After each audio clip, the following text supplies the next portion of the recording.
Bismillahirrahmanirrahim. Assalamualaikum warahmatullahi wabarakatuh. Alhamdulillahi rabbil alamin. Wassalatu wassalamu ala asyrafil anbiya'i wal mursalin. Wa ala alihi wa ashabihi ajma'in. Amma ba'du, ikhwani wa akhwati fillah, rahimani wa rahimakumullah. InsyaAllah ta'ala pada kesempatan kali ini kita akan lanjutkan kembali membahas buku berkenalan dengan huruf. Kita sudah menyelesaikan 9 huruf ataf ya. Kita sudah bahas contoh-contohnya. Sekarang kita akan baca catatan tambahan ya. Yang pertama, huruf waw dan huruf fa ini memiliki banyak makna. Ya, akan dibahas pada bab tersendiri. Ya, saya sudah membahasnya khusus di buku Sama Tapi Beda, atau bisa juga dibaca di buku Menyelami Samudra Huruf ya, karena buku Sama Tapi Beda ini adalah kutipan dari satu bab yang ada di buku Menyelami Samudra Huruf. Ya, di sana dibahas lafaz-lafaz atau kata-kata dalam bahasa Arab yang tulisannya sama tapi makna dan fungsinya berbeda-beda. Ya, insya Allah sangat bermanfaat bagi kita yang saat ini sedang belajar bahasa Arab. Kemudian yang kedua, huruf bal ya, ini bermakna bahkan. Jika kalimat sebelumnya positif ya, maksud positif ini tidak bermakna penafian. Dan dia bermakna namun ya jika kalimat sebelumnya negatif ya, bermakna penafian. Sudah saya bahas ya, sudah saya contohkan. Ya, misalnya saya kasih contoh lagi, misalnya kalau misalnya di kalimatnya positif ya, misalnya jaa Zaidun bal abuhu ya, telah datang si Zaid bahkan bapaknya juga datang. Ya gitu ya. Itu bal yang artinya bahkan. Tapi bal yang artinya namun kalau sebelumnya ada penafian. Misalnya ma jaa Zaidun bal abuhu ya, Zaid tidak datang namun bapaknya yang datang. Gitu. Kalau tadi kan dua-duanya datang gitu ya. Yang ketiga, ya, huruf lakin ini menjadi huruf ataf dengan 3 syarat. Ya, lakin ini menjadi huruf ataf dengan 3 syarat. Yang pertama, ma'tufnya berupa isim mufrad. Kemudian yang kedua, tidak didahului oleh huruf waw. Ya. Dan yang ketiga, didahului oleh huruf nafi atau huruf nahi ya. Lihat contohnya kembali di atas. Nah, jika tidak memenuhi syarat, maka dia menjadi huruf lakinna. Ya, lakinna. Ini termasuk saudarinya inna ya kalau antum belajar ilmu nahwu. Atau huruf lakinna yang bacaannya diringankan. Ya, jadi bacanya lakin. Pada asalnya dia lakinna.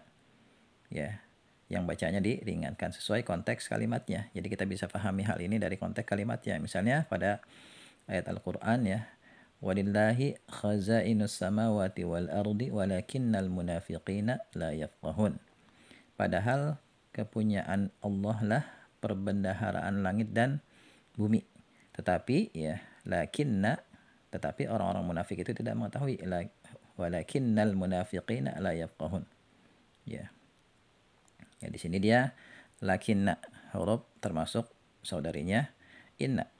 Kemudian ya, lakinna yang diringankan ucapannya, wa ma zalamnahum walakin kanu humuz zalimun. Dan tidaklah kami menganiaya mereka ya, tetapi merekalah yang menganiaya diri mereka sendiri ya. Lakinnahu, asal katanya walakinnahu kanu humuz zalimun ya.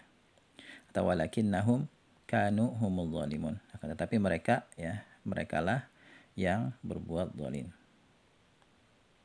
menganiaya diri mereka sendiri gitu ya. Kemudian yang keempat, huruf hatta ya, bisa juga menjadi huruf jar dan huruf nasab yang menasabkan fi'il mudhari jika setelahnya terdapat fi'il mudhari. Ya, lihat contohnya di masing-masing bab. Ya, di bab huruf nasab, di bab huruf jar dan juga bab huruf nasab. Ya, misalnya contoh hatta ta'tiyahumul bayyinah, hingga datang kepada mereka bukti yang nyata. Di sini ta'tiya, ini kan fi'il mudhari. Dia mansub oleh hatta. Jadi hatta di sini adalah huruf nasab gitu ya. Kemudian yang kelima, jika menjadi huruf ataf, isim yang terletak setelah huruf hatta ma'tuf ya, ini dihukumi sama dengan isim yang terletak sebelumnya ma'tuf alaih. Namun jika berfungsi sebagai huruf jar, maka isim yang terletak setelahnya hanyalah akhir tujuan ya, berhenti setelah isim yang terletak di depan huruf jar. Ini seperti yang sudah saya contohkan ya pada video sebelumnya. Misalnya di sini contoh yang berfungsi sebagai huruf ataf, ya ini contoh yang sangat populer ya. Akaltus samakata hatta ra'saha. Ya, aku makan seekor ikan hingga kepalanya. Di sini hatta ra'saha. Di sini ya, dia ra'sa ini ma'atuf kepada as-samakata. Makanya kita baca mansub. Ya, ma'atuf kepada maf'ul bih. Dan di sini maksudnya kepala ikan ikut dimakan. Jadi akaltus samakata dan juga akaltu ra'saha gitu. Jadi ikan ikut dimakan. Kemudian akal tuh sama kata hatta ra'siha. Nah, kalau ini hatta ra'siha dia jadi huruf jar. Aku makan seekor ikan hingga kepalanya. Di sini maksudnya kepala ikan tidak dimakan. Jadi hanya berhenti sampai kepala. Alias kepalanya disisakan. Nah, ini pembahasan tentang huruf ataf ya. Yang paling penting antum di sini hafalkan ya lafadznya dan juga artinya aja dulu ya. Setelah itu baru coba difahami contoh-contohnya. Dan kalau antum pengen contoh yang lebih banyak, ya antum bisa misalnya cari di internet. Ya antum ketik aja misalnya huruf apa gitu. Nanti insya Allah banyak contoh-contohnya. Bisa misalnya di kamus ma'ani. Di kamus ma'ani itu biasanya itu ada contohnya. Misalnya kita nyari kosakata, misalnya ma makna kalimat lakin misalnya gitu ya. Nanti akan diberikan contohnya banyak di sana. Ya barangkali ini ya yang bisa saya bahas. Insya Allah setelah ini kita akan bahas huruf yang lainnya. Semoga bermanfaat ya. Wallahu a'lam bishawab. Subhanakallahumma wa bihamdika asyhadu an la ilaha illa anta astaghfiruka wa atubu ilaik. Assalamualaikum warahmatullahi wabarakatuh.